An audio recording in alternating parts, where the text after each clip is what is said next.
আসসালামু আলাইকুম। Hello viewer, সবাই কেমন আছেন? আমি আছি আপনাদের সাথে সৈয়দ তৌসিফ। যারা ল্যাপটপ এবং ডেস্কটপ ইউজ করেন, তো সবারই কিন্তু কিবোর্ডের প্রয়োজন হয়। তো কিবোর্ড যখন আমরা দেখি আমাদের ল্যাপটপের কিবোর্ডটা অনেক সময় দেখা যায় কাজ করে না। তো অ্যাকচুয়ালি আমাদের ওই কিবোর্ডটা আসলে কি হয়েছে? কিবোর্ডটা কি আসলে নষ্ট হয়েছে না ফ্রিজ হয়ে আছে? যদি ফ্রিজ হয়ে থাকে সেটাকে কিন্তু কন্ট্যাক্ট ক্লিনার দিয়ে জাস্ট পরিষ্কার করলেই কিন্তু সেটা আবার সচল হয়ে যায়। তো এটা আমি কিভাবে বুঝবো যে আমার ল্যাপটপের কিটা আসলে নষ্ট হয়েছে না ফ্রিজ হয়ে আছে? এমনি যারা হচ্ছে ডেস্কটপের জন্য কিবোর্ড কিনেন অনেক টাকা দিয়ে, দেখা যায় অনেক দামি একটি কিবোর্ড কিনেছেন, তো সেই কিবোর্ডের হঠাৎ করে একটি বা দুইটি কি নষ্ট হয়ে গেছে, কিন্তু আপনার ওয়ারেন্টির মেয়াদ শেষ হয়ে গেছে বা ওয়ারেন্টির মেয়াদ আছে কিন্তু আপনি পাঠাতে চাচ্ছেন না, সময়টা নষ্ট করতে যাচ্ছেন না।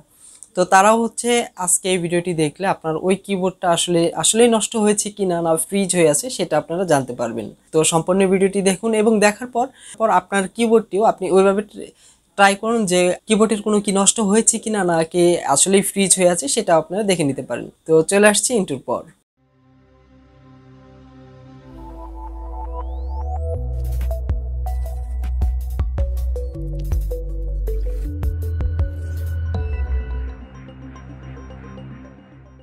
তো যে কোনো একটি ব্রাউজার ওপেন করতে হবে। যে কোনো ব্রাউজার ওপেন করার পর আমরা গুগলে চলে আসব। গুগলে এসে এখানে লিখব KEY কিবোর্ড টেস্টার অনলাইন, এটা আমরা লিখে সার্চ করব। তো এটা লিখে সার্চ করার পর আমাদের এখানে প্রথম যে ওয়েবসাইটটা আছে আমরা এটাও ভিজিট করতে পারি, বা আদার্স এখানে আরও বিভিন্ন বেশ কিছু ওয়েবসাইট এখানে সাজেস্ট করছে। তো আমরা এখান থেকে ফার্স্ট এটা আমরা চয়েস করছি। তো তাছাড়াও অন্য যেগুলো আছে সেগুলোর মধ্যেও আপনি ট্রাই করে করতে পারবেন। তো এখানে ফার্স্টে যেটা আসলাম সেটা হচ্ছে আমাদের যেহেতু এটা উইন্ডোজ, তো উইন্ডোজ দেখাচ্ছে, আর অ্যাপল হলে এখানে অ্যাপলের কি ফাংশনটা দেখাতো। তো আমাদের এটা হচ্ছে উইন্ডোজ, তো অ্যাপল না। তো আমরা হচ্ছে আমাদের হচ্ছে এখন কিবোর্ড টেস্ট করব। আমরা কিন্তু কিবোর্ড আমি আগেই বলেছি আমরা ল্যাপটপ এবং ডেস্কটপ দুইটার কি কিন্তু এটার মাধ্যমে টেস্ট করতে পারবো। তো বিভিন্ন ওয়েবসাইটে কিছু কিছু এক্সট্রা কি পাবেন, কিন্তু এটার মধ্যে কিছু হয়তো কম আছে কি বা বেশি থাকতে পারে, তো সমস্যা নেই। তো আমরা সর্বপ্রথম হচ্ছে আমরা নিচের দিক থেকে এখানে কিগুলো সিলেক্ট করি, বা আমাদের ডান সাইডের যে কিগুলো আছে সেগুলো আগে দেখি কিগুলো ঠিক আছে কিনা। যদি কিগুলো ঠিক থাকে তাহলে দেখবেন এগুলো কিছুটা হচ্ছে আকাশি রঙের হয়ে যাবে। আর যদি আপনার কিবোর্ডে হচ্ছে প্রবলেম থাকে সেটা সাদা থাকবে, আর যেটা একদমই নষ্ট হয়ে গেছে কি বা যেটা একদম বাদ হয়ে গেছে সেটার মধ্যে কোনো চাপ বা কোনো কিছু লাগবে না। তো এটা page down, page up, page up, হ্যাঁ পেজ আপ। তারপরে হচ্ছে যে এখান থেকে যে কিগুলো আছে সেগুলো আমরা টেস্ট করে নিচ্ছি। কিছু কিছু কি আছে যেগুলো হচ্ছে সুইচ হয়ে থাকে, যেগুলো সুইচ হয়ে থাকবে সেগুলো সাদা হয়ে থাকবে, আর যেগুলো একবারে নষ্ট হয়ে গেছে সেগুলোর মধ্যে আপনি চাপলে সেই কিগুলো কাজ করবে না। তো আমরা উইন্ডোজ দেখছি, তো উইন্ডোজ স্পেস। তো আমরা এইভাবে কিন্তু আমাদের কিবোর্ডের সকল কিগুলো আমরা টেস্ট করে নিতে পারি। অনেক সময় দেখা যায় আমাদের এই কিবোর্ডের কোন কিটা নষ্ট হয়েছে সেটা আমরা বের করতে পারি না অনেক সময়, কিন্তু আবার অনেক সময় আমরা জানি যে এই কিটাই নষ্ট হয়েছে, কিন্তু আমরা এটা যদি অনলাইনে একটু টেস্ট করি তাহলে সেই ক্ষেত্রে আমাদের দেখা যায় এটা সম্পর্কে আমরা আরও ভালো। তারপর এখানে যে কিগুলো আছে এগুলো কিন্তু আমরা একে একে সব টাইপ করে দেখে নিতে পারি যে আসলে কোনটায় প্রবলেমগুলো আছে। তো আমার এই কিবোর্ডের মধ্যে কোনো প্রবলেম নাই।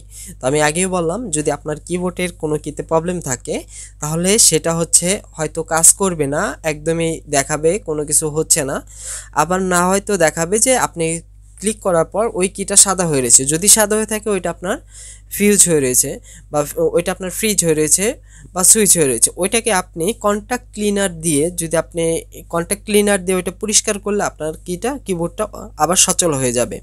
আর যেটা একদমই কাজ করছে না সেটার জন্য আপনাকে কিবোর্ডটা হয়তো চেঞ্জ করতে হবে, আর যদি ওয়ারেন্টি থাকে তাহলে সেই ওয়ারেন্টি দিয়ে আপনাকে পাঠিয়ে দিতে হবে।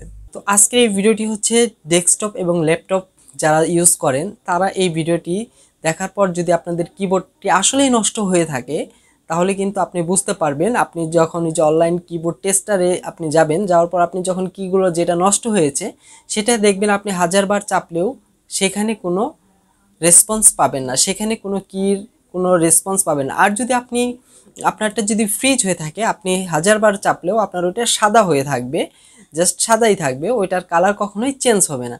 আর যদি আপনার কিবোর্ডটি সচল থাকে তাহলে কালারটি চেঞ্জ হয়ে যাবে। তো আজকের ভিডিওটি কিন্তু এটি আমি দেখালাম। অবশ্যই কিবোর্ডটি যদি আপনার কোনো প্রবলেম থাকে তাহলে অবশ্যই আপনি আগে নেটের মাধ্যমে এটা হচ্ছে আপনি নিজে চেষ্টা করে দেখবেন আসলে কিবোর্ডটি নষ্ট হয়েছে কিনা না ফ্রিজ হয়ে রয়েছে বা কোন কিগুলো কাজ করছে না।